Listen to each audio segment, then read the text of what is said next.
Hi, welcome to this episode of Don't Be Afraid podcast. My name is Jamila Mohammed. No, actually, it's Tolu Onileri. I have kicked Jamila out for today and for this episode. So, all the protocols is observed. She does this way better than me. But let's just dive straight into it. Really lucky today to have a uh, brother, who has agreed to take part and be interviewed here. His name is Mr. Wahid Enitan Oshodi. I'll read you his profile and then I'll get into the conversation. Mr. Wahid Enitan Oshodi is an astute administrator with over 25 years' experience of managing sports in Nigeria, Africa, on a global scale. He uses his skills as an engineer, legal practitioner, and member of the Chartered Institute of Arbitrators UK chapter to drive and manage relationships with various sporting bodies at state, national, and international level. Managing these key relationships routinely involve, he covers merchandising and licensing, new partner acquisition, event management, athlete representation, securing TV and digital media sponsorship, identifying and developing commercial opportunities, and more and more and more and more. He described himself as a sports enthusiast who leverages on his past service as Honorable Commissioner of Youth, Sports and Social Development in the Executive Council of Lagos State. He uses that to ensure public sector engagement at the highest level. The experiences gained as Deputy Chairman of the Organizing Committee in organizing the large-scale sports events such as the 2012 Nigerian National Sports Festival, which involved 15,000 athletes participating across 25 sports, have been quite valuable. On international scale, he's had the opportunity to serve as chairman of the nominations committee of the ITTF, which is International Table Tennis Federation, and the chairman of the Nigerian Olympic Committee Marketing and Sponsorship Commission, where he also brings his legal and arbitration skills to bear as a member of its Ethics and Good Governance Commission. He currently holds the office of Executive Vice President, Governance, Communications and Protocol of the International Table Tennis Federation.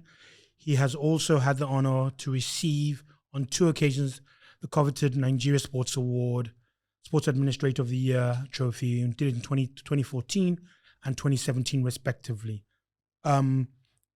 Sorry, all those listening, this is going to be a bit of a love fest. He's a friend and I'm an admirer, and this is not really about tech. I've got to be honest from the get-go. I was saying to him that recently there was a table tennis competition here in Nigeria, and on the back of that, it got me thinking about, we really wanted to talk to him in more depth. We've known each other for many, many years, drinking and doing different things that are not mentionable on this podcast. But this is one of the few opportunities that I have where there's not about 20 of us together all talking at the same time. So I'll dive into it. I'm going to be calling you, so Enitan, also Commish as I call you. Welcome to the podcast. Thank you for your patience. Thanks for agreeing to take part in this. Did I cover everything in that thing? Because there was something else recently where you were something about the Olympic Committee. Something else was announced recently. Did I cover that? Did I mention it? No, I think that might have been left out, but it's really no biggie. That's moved from member to chairman of the Ethics and Good Governance Committee for the Nigeria Olympic Committee. Okay, not worthy. Yeah, sort of aligns with what we also do in table tennis, where I'm in charge of governance and good ethics as well. So, okay, alrighty. So let me start off. I mean, because everyone's gonna be hearing me calling you Commish. So let me start off by that first question for me is as Honorable Commissioner of Sports and Youth Development in Nigeria, or Lagos State, what was that like? How was that as an experience? But it was, that was a good experience. I mean, we were coming from, I think I'd served for a few years in the Sports Council in Lagos, think from about 2000. And yes, that came with a lot of learning, so to speak. When you come into public service, you come with private sector experience. You think everything is easy, like with the private sector, how quickly you can move, how things are flexible, how agile you need to be, especially in sports where decisions need to be made, on the spur of the moment. So coming into government, yeah, that was a different experience. Bureaucracy, process, but for me, I think it was quite good because honestly, the governor at the time, BRF, Fashola, he's also a sports enthusiast. So he made it quite. I think we made things. We got a lot of things done because he understood the importance of sports. I mean, sports is something that people, at least this side of the world, we still look at it like it's a plaything, But what we've seen all over the world is sports. It's a business. It's high commerce. The kind of numbers that move around the world, you know, move around sports now in the world, and we're still very far behind here. But those 4 years in government gave me a lot of, you know, opportunities to bring in private sector ideas, to bring in the private sector to work with us, because there's no way you're going to do sports anyway without the private sector. They fund it, they push it, they use it for their branding, for their advertisements, and that's what the athletes need. They need the money from all these things to help them develop. So 4 years was very good experience, and in that time we also had the National Sports Festival, which people don't, I think, seem to understand the scope of that as well. You're bringing in athletes from every state for 2 weeks.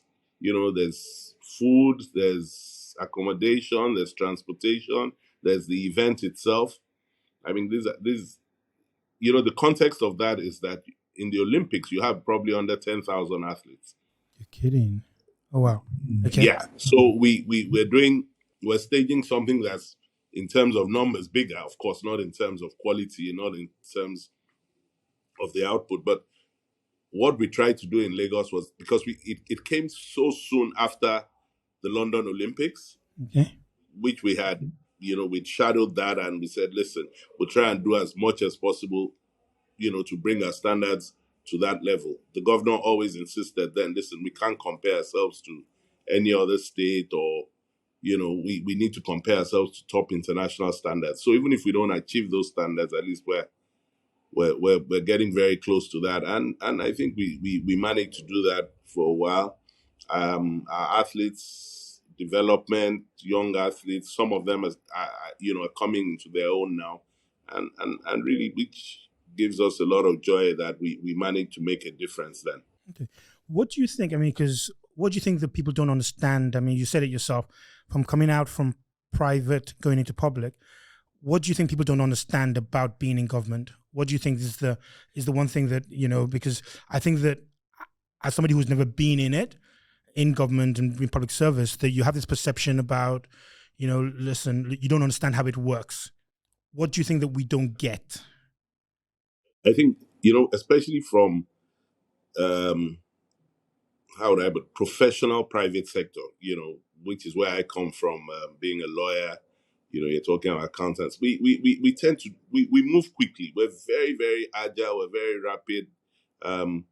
We do the work, and like I said, with government, there's process, and there has to be process, because now you're dealing with public funds. Um, but I think the greatest thing we get wrong from the private sector is that government they're not enough competent people, or the capacity is not there in government, and that is definitely untrue. Um, I work with a lot of people in government that I'm so proud to have worked with them. I learned a lot from them, my permanent secretaries, directors, even the junior staff. I think the problem we in private sector have with government is, for example, if you do like this show, for example, you're working with everybody down the ladder. Everybody has an idea, they bring it up, and governance in public sector, it doesn't actually create that opportunity for the ideas to come through from the base. And that is one thing we try to do, get these people talking, get the junior staff as well, throwing in ideas on things we were doing. Listen, working in the Ministry of Youth and Sports, it's probably different from working in the Ministry of Works. Because with sports, it's we're dealing with people directly, whereas with a lot of the other ministries, you're dealing with infrastructure, which affects people, but there's no direct contact with them. So I think it's that we take that prejudice into government, Okay. thinking many times that we know, we're private sector, so we know the best way to do things, and we need to move quickly. And it's not exactly true. We the private sector comes in with that, energy to do things quickly, but with governance, there has to be checks, there have to be balances. With the private sector, a lot of times you are your own check and balance, and you can take that risk. But with public funds, it's always something that needs to be, checked. Somebody needs to look at it again, and that can be very irritating for us on the private side, because it's not moving as quickly as you would like. And that, if I have a criticism, that is it. But generally, in terms of capacity, I doff my hat. A lot of experience. People, experience is something you can't buy. Yep. These guys have been around for years, and sometimes you need to lift their spirits. You need to get them on side. But I think look, the 4 years we served, or put it 8 years, we saw a lot of changes. We saw a lot of things being done, and it was a combination of the people coming in from the private sector and the experience of the public sector. So what we tend to say is, government, there's nobody. That's not true. There's a lot of brilliance on that side of the divide, and we just have to marry it together with, like I said, the speed, the flexibility um, of the private sector. So Okay. yeah, it's something that needs to change that perception. Okay. This might be unfair, but is there? I mean, during your time as commissioner, is there an single proudest? What you're proudest about? Wow. Listen, there were some great things. I mean, look, I've talked about the National Sports Festival, the scope, standing there on the last day, giving the standing there on the last day, um, giving the closing speech, so to speak. I was very proud. We pulled it off. It was a fantastic event. Like I said, it wasn't the Olympics, but we were not too far behind in many ways. The show we put on, the opening ceremony, the closing ceremony. Kudos to my colleagues who worked on all this. We put up something of great international standard, and that was very, that a lot of pride comes in that. But for me, I think mostly it would be the success of our athletes. When you work with young people and then you see them go on the international stage and do well, fills your heart with joy. And I had many moments of that, and I think working with people for years, especially the younger athletes, and seeing them come through that for me is always a great moment. I always remember something you said about. I mean, and as a friend, I know this. I know how passionate you are about sports. And I remember you saying something about the fact that as commissioner, the idea, and all of us used to say that the idea that you were being paid to do something you love, which seemed so. I mean, is there? And I know this is an unfair one because you are chairman of table tennis, but I mean, you're the only person I know of who understands sports, horse racing and horse betting. What do you call it, and all that kind of stuff. So, but is there a sport that you are? Which one are you most passionate about? We play football together, but you do table tennis. The chairman of that. Which one are you? Which one are you most passionate about? Tolu, I'm the deputy president for table tennis in Africa. I said it was unfair. I already admitted that. I said it was Yeah. unfair. So should we just say table tennis? Vice president, table tennis. I like. I grew up, and I'm going to be honest about. I'll tell you the truth. I grew up next to probably the most important person in table tennis this country ever had, Dr. Efukoya. he was my neighbor. He brought table tennis. He raised the standards, brought the athletes close. They lived with him. We saw them firsthand. The biggest stars in Nigeria. Tonda Musa, the greatest name in table tennis in Africa ever. We saw that firsthand, and we love table tennis. But you know how it is. We love football. Every everybody who loves their sports in Nigeria loves their football. We grew up in a time where the national team was serious, where it was serious business. Christian Chukwu, Oshegun Odegbami, the greats. Those, and then we continued all to them, JJ Okocha, everybody. Um, names that people don't forget now. Henry Nwosu. We grew up around those people, and we everybody just fell in love with football. Nigeria was doing well, and it helps when your country is doing well to fall in love with sports. Absolutely. And I really love my sports. It's not just table tennis. It's not just football. It's everything across the board. And I think about it. If I had a choice to stick to only one sport, I it's what I call the true sports. There are two sports I really enjoy because they're true sports. You win, you lose or win because you're faster, and it's athletics and swimming. And swimming is crazy because I can't swim to save my life. But the this guy's athletics for me, I would one day when I'm retired from table tennis, maybe I'd love to try my hand at running athletics in Nigeria. We have unbelievable talent across the board. The short distances, the longer distances. We have the scope to develop athletes across all that sector. Uh, we grew up in the time where the jumps were, Nigeria's jumping team in triple jump and long jump. It could be the Africa finals or it could be the Commonwealth finals. Just watching a local event here. He's my good friend Yusuf Ali Skipo. These guys were amazing. Things have gone on the downslide over the years, like many other things in sports in Nigeria. It's not a stain on athletics. It's the same thing in table tennis. Football is probably even worse. And so we're not in the greatest place in sports, but one thing we know that gives me hope is the fact that the talent here, can match anywhere in the world. And so we just have to find that next phase on how to develop the talent. I want to pick up on that thing about talent because I think that's that's the big thing for me. Do we have talent here? So is it a case of, well, okay, no, let me start off because there's a few layers to it. There's the first part of, do we have talent? One, then there's going to be the case of, is that all it takes? So is it talent that gets you through that to get you to become a what do you call it, to become a champion? Or is that, so let me start off with that one of, do we have talent here? From my personal knowledge, we have amazing talent here. Across the country, we have amazing talent. We're not doing enough in terms of discovery. We're not introducing them into proper sports early enough. Many of our athletes don't see proper equipment until they're in their mid-teens or late teens.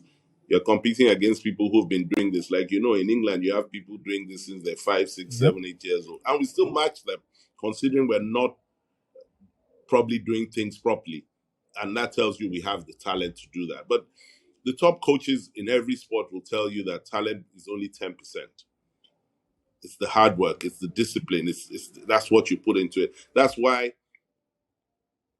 now I'm going to use like a personal example. That's why someone like you never got the chance to play professional football or rugby, because you didn't have the discipline, you didn't have the hard work. My parents would have beaten me. That was the only reason. Yeah, you had the talent, you had the gifts, but the difficult part is putting in the hard work. It's developing that talent. In Nigeria, we don't have enough of the coaching. We don't have enough of the infrastructure, the facilities to train, or to get these people exposed to sports very early. Even in an informal way, the way someone would go into a park in England or in America and run around, and we don't have enough of that. We make do with the streets. If you look at the most successful athletic nations in the world, like Kenya. People talk about running, running to the farm, that was then. Go and look at the equipment they have now. Look at the infrastructure they've developed, the training camps they have there. And we don't have anything. There are a couple of people doing things in the private sector, respect to them, they're doing well. But we, in a country this size, we need a lot more. Look, put it like this. Lagos is probably, along with maybe Delta, River State, Kano State, they're probably the ones doing a lot more in sports in terms of support for athletes and equipment. But let's look at Lagos. We don't have a venue that can stage a world-class indoor event. And Lagos is a mega city. Lagos is where things are happening in this country. But we don't. You talked about the World Table Tennis event we just had. With the support of the Lagos state government, you were there. We could have filled the hall 3 times over. Okay? In terms of, I want to put on a bigger event, a top class event now. We have the government support, we have private sector support to fund it, we have ITTF support, World Table Tennis support. They love Lagos, they love the atmosphere, they love the fans. But we don't have a hall that size in Lagos. Okay. If we've been in Durban a couple of times this year for the World Table Tennis Championships, and we're talking of, they've had 2-3 convention centers, 4-5 times the size of the hall we use Lagos. And they could run those events in 3, 4, 5, 6 different places. So it tells you that we're lacking way behind in terms of infrastructure. And I'm using Lagos as an example because Lagos is probably still the best place to do an event in Nigeria. Not probably. It is definitely the best place to do an event in Nigeria because you have the fans, you have the people, you have the experience, the officials, they're all here. But we don't have the infrastructure to support that kind of mega event that people want to see in Nigeria. Because sorry, you've actually led me into the things. So, because that was one of the reasons why I wanted to talk to you and get you on this was because I remember sitting down there at that table tennis event and seeing people from, there was Korea, there was China, there was Egypt, there was Germany, there was Sweden. And sorry, without being, I'm not exactly the most patriotic or, flag carrying person. I felt proud. Around that issue of the perception of, Nigeria as a sort of like a no-go zone. And yet here we had world-class athletes and table tennis players here. And that was really, really encouraging. But what did it take? Because it's not been an overnight thing. What's it taking to get there? That's 10 years of hard work. We started that event. We called it the Lagos Classics. Then the governor wanted something that could boost tourism. He said, sports tourism. He says, you go and look at it. Let's do that. Let's do some events. We put events across 10 sports. Then I think badminton, chess, quite a lot of fairly popular sports except football. So we put these things together then, and we started building on it, inviting international players. It cost a lot of money. The government backed it, and then the private sector came on board. So every year, the government support went down and private sector support went up, and we kept on bringing the best athletes here. We tried to bring the top athletes. They weren't interested in the early days, but the stories got out about Lagos. The stories got out about the fans, the noise. The stories got out about the hospitality was good. We're at a co-hotel. You and I know that you're not going to get much better anywhere in the world. It's simple, but it's good. Good food, good people. But more importantly was the people, the reception they got here. We're fantastic hosts. People wanting to meet with them, talk to them, show them the good side of Lagos, the bright side of Lagos. And we kept on at it, and the ITTF came. The WTT came here to Lagos, and they couldn't believe it. They couldn't believe the fans. They couldn't believe the kids, the support the players got. This last event you were there. It was unbelievable. We had Ovcharov, Dmitry Ovcharov. Dmitry Ovcharov is a former world number one. He's the most, I think, most successful player on the professional tour in terms of earnings. And he's here playing with the kids. He's happy, and now he's coming back. He's set up a program now. He wants to support the kids here in Nigeria. I mean, this is the German number one, top player. But he's done everything in the sport. And I said to him, I said, Dima, why? What is all this about? He says, man, I fell in love here in Lagos. I fell in love with the people, and I need to give back to these kids. And those are the things I like to point out. We spend a lot of time with the media in our events. We let the stories get out there. We and this year was very funny. We had such a fantastic event, and we were missing, of course, the greatest player in Africa, Aaron Okwadri, are playing at home. He didn't play in the tournament. He didn't come home. So you can imagine, add Aaron into that mix. Ah, ah, ah, ah.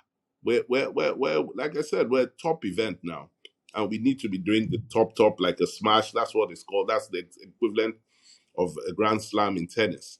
Here in Lagos, I believe we can find the money, but we don't have the infrastructure to support it, and that for me is really the key thing. And then what these events do for you is that it encourages the younger players. That's why we bring them in. We make sure that at these events they see the best players in the world, and we should be doing this across all different sports. Football. Once young people see their stars, they want to emulate them.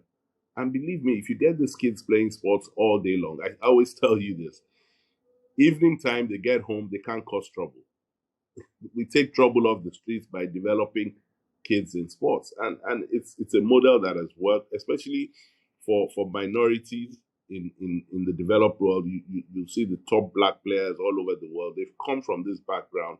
Sport has taken them out of trouble. Sport has taken them into a lot of wealth, and they need they put back. So here it can't be any different. Here we need people to see our top stars and the top stars in all sports coming into Nigeria across South, Southeast. We need to put events across. We all know the problems of doing events outside Lagos, Abuja, but hopefully we look at it, a new government in, and we hope things will change for the better, more for the better again. Okay.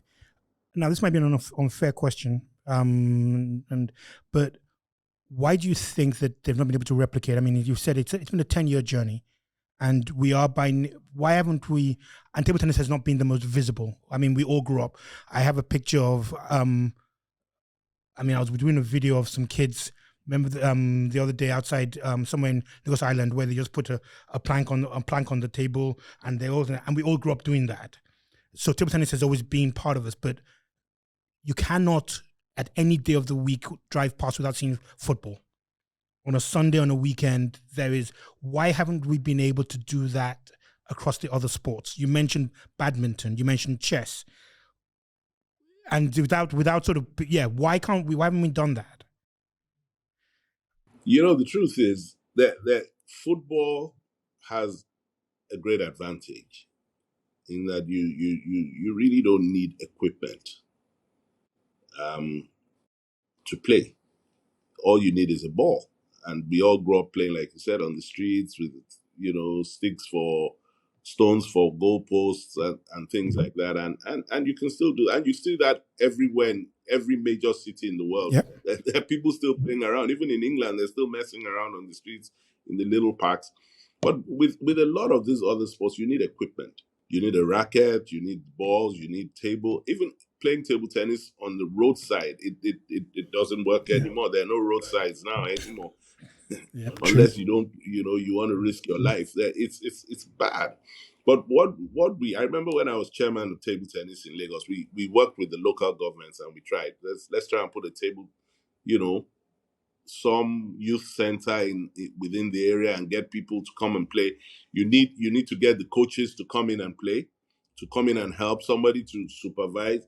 If you remember, even playing football on the streets, in every road, there was somebody sort of leading us. There was somebody sort of in charge, and that's what the funding to get that in place for a lot of these sports is not there. There's not enough. Things are hard for a lot of people, so charities on the down, and you just can't find enough venues to put these sports into play. It's the same thing. We have like what we call the combat sports: taekwondo, judo, kung fu, karate. Where is there to train? You remember growing up, we'd see these people training by the road, some open space in the neighborhood, and those spaces are not there again, especially for places like Lagos, for places like major state capitals. You don't have the space. You don't have even when you find the spaces, you're competing against other things now. You're competing against these venues for parties where they make money, and you have to understand that as well.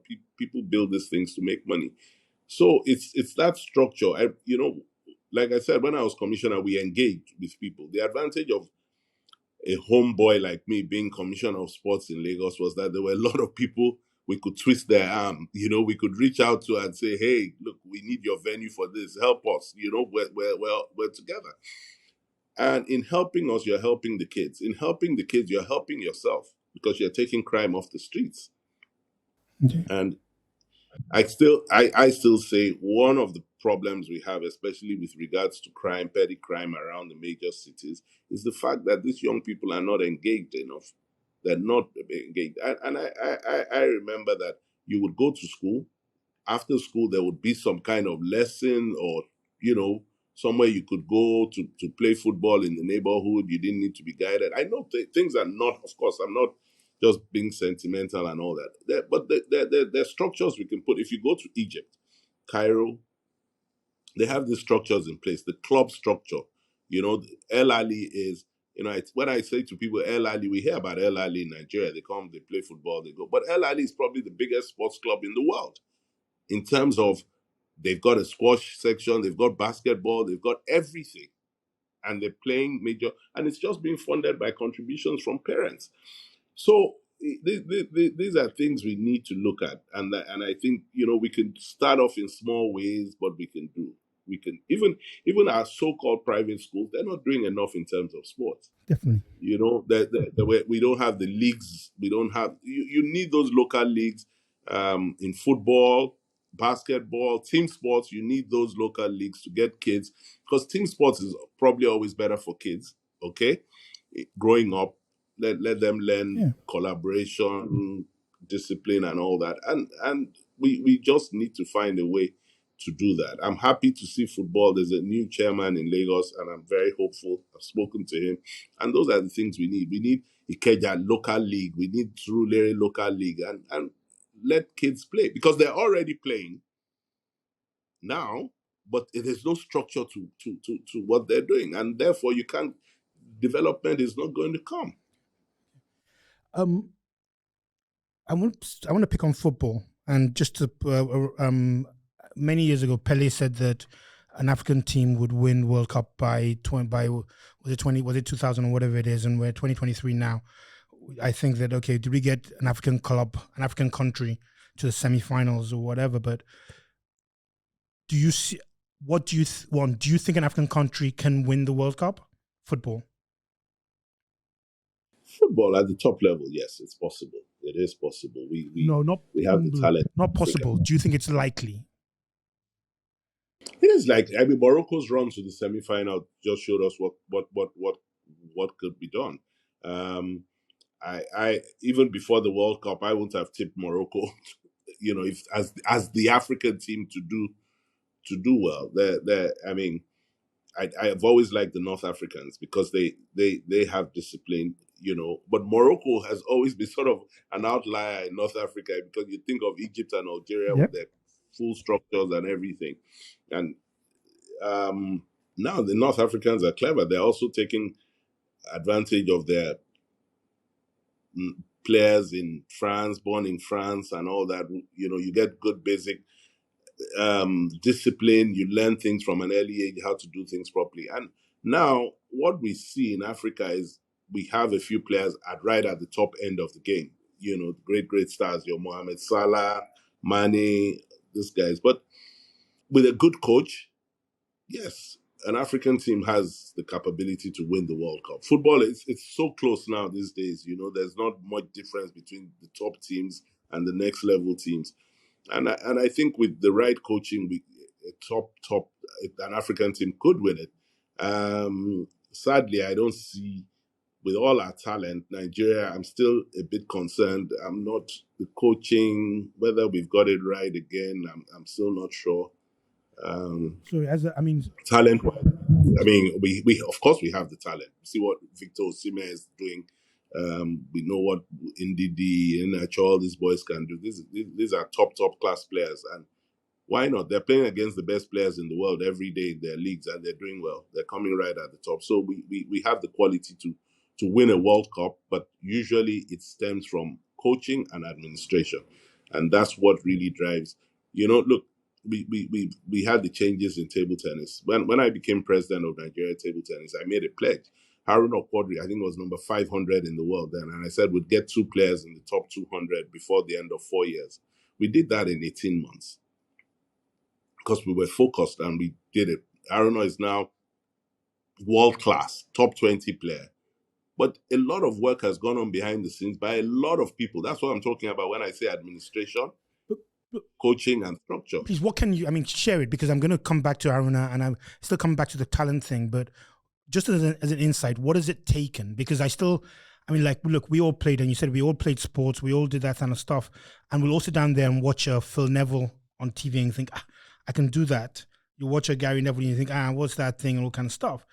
But what has it taken to get Aruna or somebody to that? What has it taken? Sorry, because I remember watching, and this is even a Premiership team, not when we're talking national, Premiership team, where the facilities that these guys had, they had like a what do you call it, a treadmill that was not in water, but it was vacuumless or whatever, which meant that somebody who was injured would not be putting pressure on them, so they could keep fit. And I was thinking, that's just a Premiership team, not even talking national. You talk about the rugby, England winning the Rugby World Cup, and there was a 10-year plan when they had Woodward. So what did it take? What's the stuff behind the scenes to get you? You said you set out with a 4-year plan. So that meant keeping you there in for 4 years, keeping the people there with you 4 years. But what did it take to get there? I think then what we looked at was simply this. We needed to get, we picked a few players that we knew had the ability, and now we needed to do exactly what the best players in the world were doing. I always tell people that's the easiest way out. Look at what the best players have done. Look at what the top players have done, and let's copy that in the first instance while we try to develop our own methods.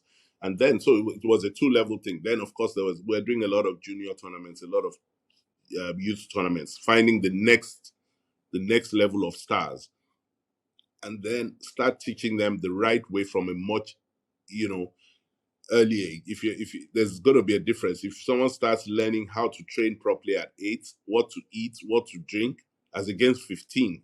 You will see that in them, and we saw that. In Aruna's case, what we did was put opportunity his way. We found the money to send him to tournaments, to send him to coaching lessons in Germany. He worked with some of the best coaches in the world. We got a sponsor, a club sponsor, a kid sponsor, who also gave us. It wasn't so much money. We were not interested in money then. We were interested in access to coaches, access to the best coaches in the world. We sent him to China. Aruna could not play the backhand. How do you play at that level? Your backhand is weak. Well, here I go to China, 3 weeks. But that costs money, and you know about the money. And I must say thank you to you amongst a lot of other people that were putting.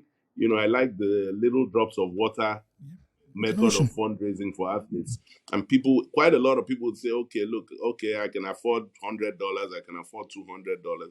And we used the money diligently. We sent him on training camps, we sent him to tournaments where he would lose in the first round, cry, and come back home.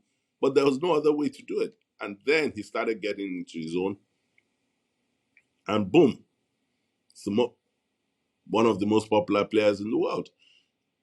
And you need to do that from a much early age. Aaron himself started at 15, 14. He never played for the national junior team. He wasn't good enough, but he was determined to be a great player. And we see that. So you need to combine that. You need to find that attribute of someone who wants to be a champion. And then you find the money to support him. You find the money for the coaching. You find the money for the kitting. You need to kit properly because these kids, you and I know, you go to a tournament looking like the poor cousin. It doesn't help your ego. You need to kit them right. You need to get the coaches in place. You need to organize the training. You need to organize travel. It takes it. Look, it's not just money. It's time as well. And so you need to get people who can do that. And like I said, sadly, that's where we've been lacking. Either we don't have the funds to hire these people, or when we do get the funds, we fritter it on unnecessary things, unnecessary protocols. And I'm saying this includes football as well. We look, and I'm not the greatest follower of homegrown football because it's not in my face. But how many names are there that jump out at you playing in the local league? Our media, they need to support the events. They need to support these players, these young players. Now that's why the players that 15, 16, they're looking to go to Europe, and that again is understandable because he's going to earn money, and we know what the economy is like. Everybody's looking to earn some foreign exchange, help your parents, help your siblings. But we need to put that. And I keep saying structure to say, look, you can't travel yet. And if you're not traveling yet, this is what we're going to offer you here. We need to get the private sector. The private sector, I tell people, the private sector they're ready to support, but they need to see good administration, good governance. They need to see good ethics in the management of our sports. And that is what will, I think, will tip us over onto the next stage. And that means finding the right people to run sports locally. And like I said, I've worked with some good people in sports. They don't get a chance. I think it's time we really look deeply now at somebody who loves the sports, somebody who loves the athletes, and is ready to sacrifice and support that. Do you think it's okay? Because I'm going to challenge you on this because I know someone said that doctors cannot run cannot run hospitals. That sort of analogy that you need an administrator. Is that what you need, or you need somebody who loves it and is involved in it, or just somebody who says, look, whether realizes it's a business and realizes the 10-year investment that it's going to take and the returns it's going to give? Look, if this is, you were talking earlier on that this normally is a tech program, and I let me challenge you on that. I have a son who is a geek. He knows he does his own things in IT. I've told you about him. You guys laugh at me because I don't understand a thing of what he's saying, but still has to go to school to learn. Okay, so I when athletes say to me, athletes are the best people to run sports. I'm not disagreeing, but athletes don't have the training to run sports. You don't run sports just because you love sports or you played sports. The fact that you played sport doesn't tell you how to put a team together. It doesn't tell you where to get the funding. It doesn't tell you what we need to comply with for you to play. So you need to go to school. You need to be educated in the running of sport. I love to see that. When I see athletes who have gone through that, we've got quite a few in Nigeria now, and then they deserve to get the chance to run sport. So when I got into the sports commission, it was a political appointment. I'm grateful to the current president now. He threw us in there in Lagos and said, "You boys talk too much about sports. Let's go and see what you can do." And thankfully, my chairman then, may so rest in peace, Deji Tinubu, great leader in terms of this love for sports. He encouraged you, he enthused with the athletes. But still, we did that for 4 or 5 years. We left, And then I realized at that time that there was still a lot more to running sports than just turning up at the sports council every day.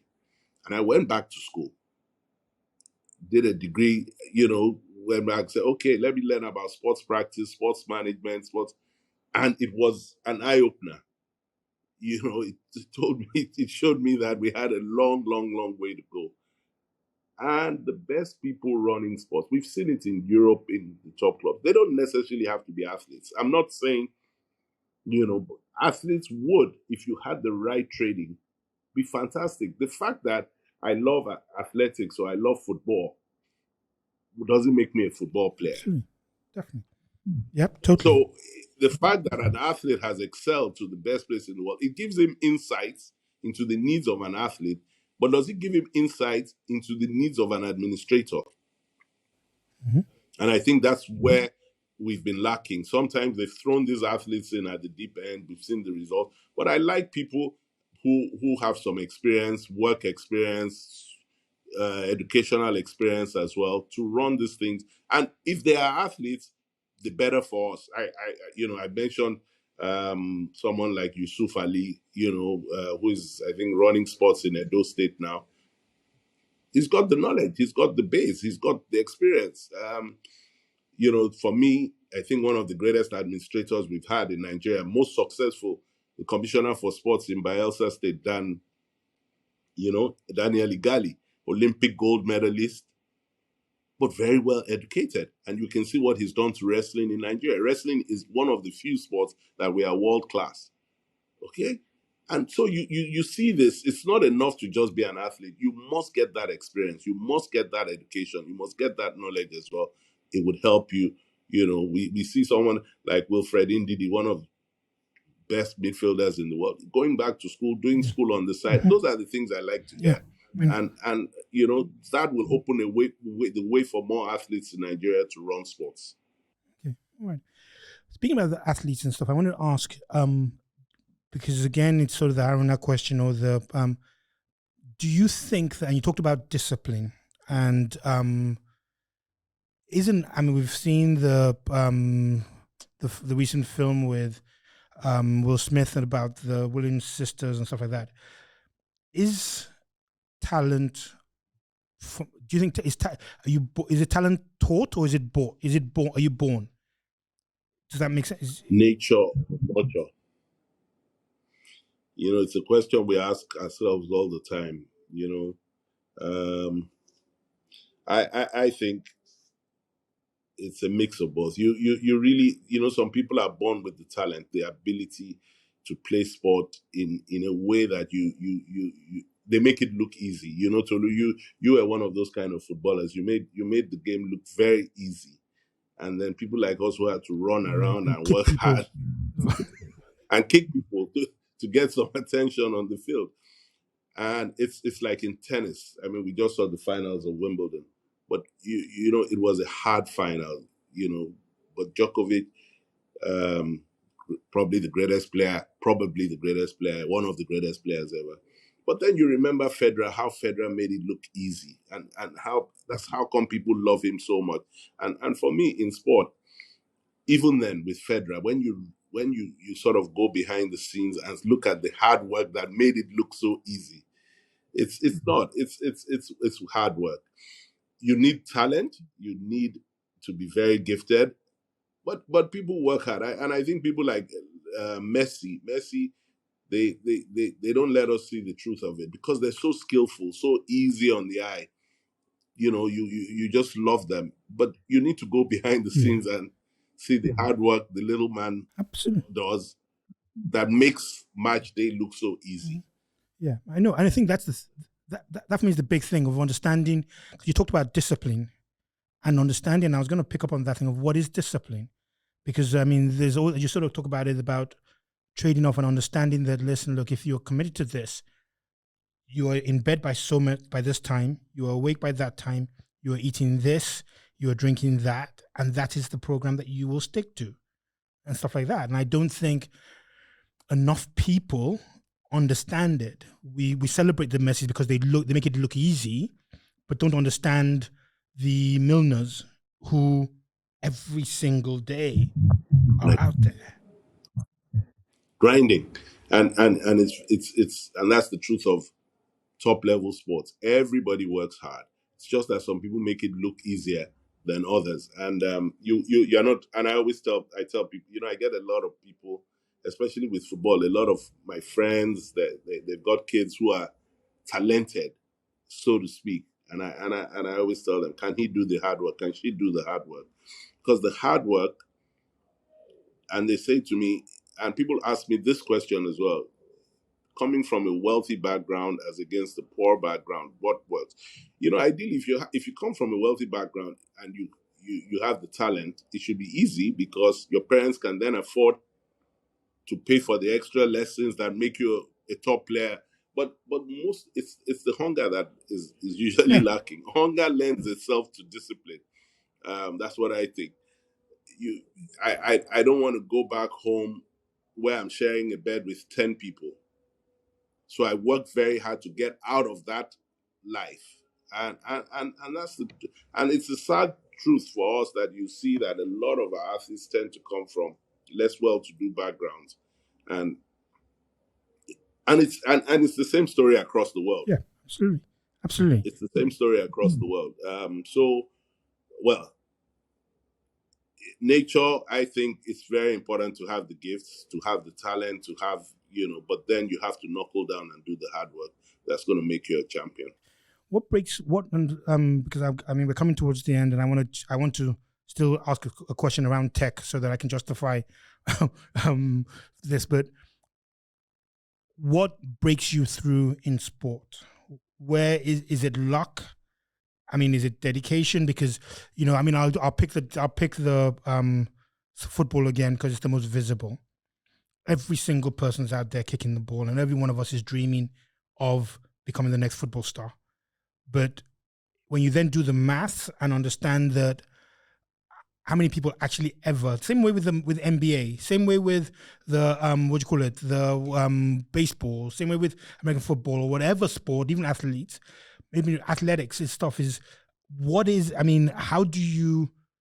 If I'm a kid looking out there, what are you going to tell me? You're going to tell me go to school, or you're going to tell me that I can make it? If that makes sense. Me, first advice is always stay in school. Stay in school. Look, Tolu, there are 20 teams in the Premiership. I'm not sure how many players you register now. Let's say 30. That's only 600 players in the Premiership. Mm-hmm. You know how many people want to get in the Premiership? Absolutely. Mm-hmm. Every year you have 3 million, not only because we're not talking only about England now, you're from all over the world thinking I can get to the Premiership. Only 600 people or 700 people will be in the Premiership. A third of them will not even sit on the bench on match day. Okay? But the dream of earning £100,000 a week, we all have it for our kids, because then that takes away pressure, that takes away problems, so we think. But very few are going to make it. And, people need to understand that there are many kids that go into depression because they Yeah. don't make it. Absolutely. It's a hard business. It's basketball, like you said, the NBA is the same. It's the same across all sports. Very few are going to make it. And your kid might be gifted, might be talented, and still not make it for a number of any other reasons. So I say stay in school, work hard, train hard, and hopefully you'll make it. But if you don't make it, then let's have something else we can fall back on and make a living. Because at the end of the day, you still need to make a living, and sport gives you a great living if you make it to the top. But the chances of making it to the top are very slim, that's the sad part about sports. There are not going to be many Messis. There are not going to be many Ronaldos.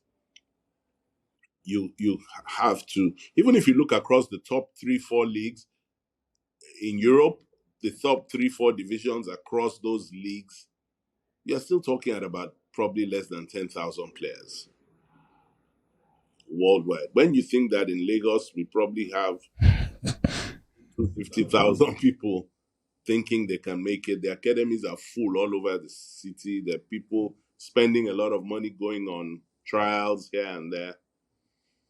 I think you might as well, make sure you stay in school while you're trying to do that, or get a profession, get some training, get a vocation that you can always turn back to. All right. As I said, one at a time. I want to wind it back and say, I mean, you've mentioned that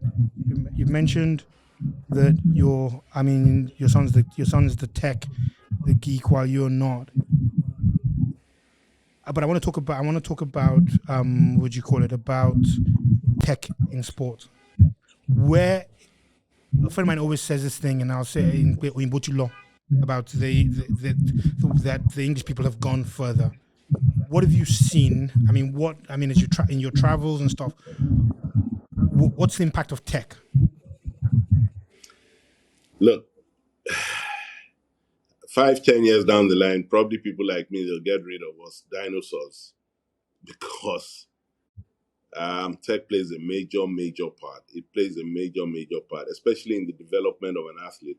We're talking about health, wealth, best training methods.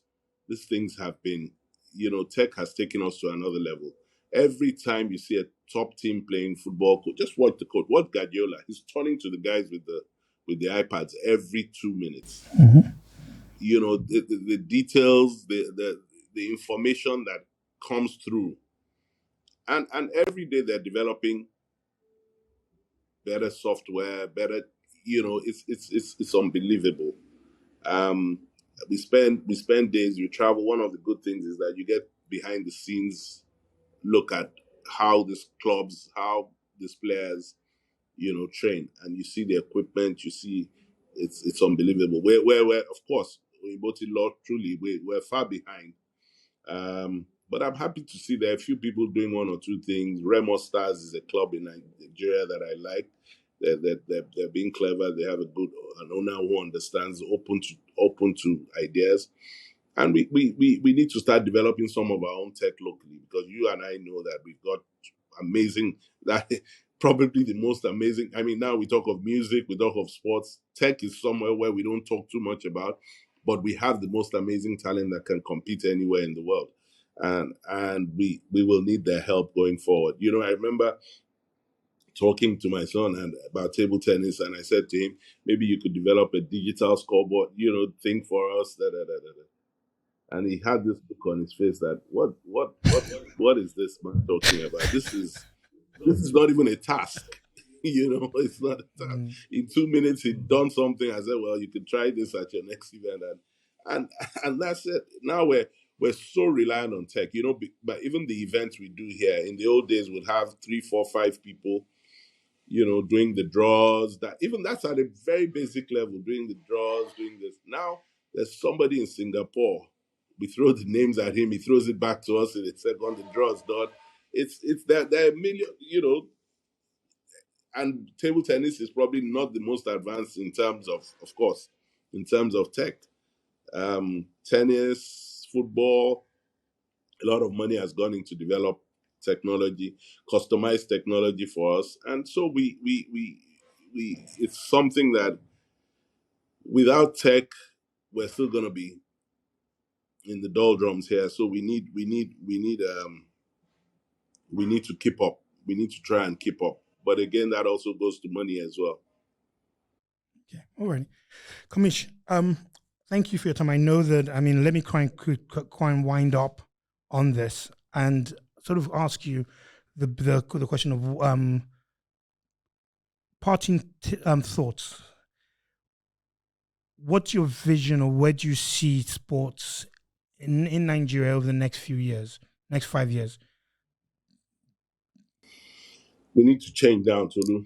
This is where I always tell my colleagues, we're at a bus stop now. We need to get off the bus. This bus is going in the wrong direction. We need to change a lot of things we're doing. We need to get the right people into our sports. We need people showing interest. There are a whole lot of qualified people out there who think oh, they'll never give us a chance, so they drift away. We need to get those people back in sports. We need, because we have, like I said, we have the software, we have the kids, we have loads and loads of kids. Now we have to find funding and help for them, help our coaches. People blame our coaches but you haven't done anything. You haven't given them a chance. You haven't given them the best training. You haven't given them opportunities to attend courses. And as they attend more courses, some will drop by the way. We'll see some that are good, some who are brilliant, and that's how it is. So on talent-wise, I see Nigeria could compete with the world easily. 5 years from now, we could be a top nation across different sports. But I think we need change now. This is change. I'm very hopeful. I have some knowledge of the people who are in charge, and I think they can turn it around now. And we just need the right people in charge. We need to be flexible. We need to be agile. We need to be able to make change quick. We need to be able to help these young athletes quickly. Look, we've just come back from, I think it was the African Youth Table Tennis Championships, silver and gold in the under 19. And people say that, but I would prefer silver and gold in the under 15, because then they get a lot more room to develop. The world number 4 is 19 years old already. He's not playing in the junior tournament. So you need that kind of get people playing quickly and get the right people who, it's important to love sports. It's important to have knowledge, and it's important that you be given a chance to make this change. So I'm quite hopeful that things will develop 4 or 5 years time, and we will be challenging across different sports that we have done in the past when we had the right people in place, and hopefully we'll get that done again. Komish, thank you for your time. I mean, what do you call it? As I said, it's a friend, a brother, and I really appreciated it. I think these are some of the questions that I've always wanted to ask. But I say whenever we sit there, there's about 15 of us, and the conversations always steer to gin and other things. But really, honestly, thank you ever so much for this. I really do appreciate your time. Guys, everyone, thanks for listening in. I hope it's been informative, hope it's been useful. Follow us, as Jamila would say, and till the next one, stay safe. Okay, bye.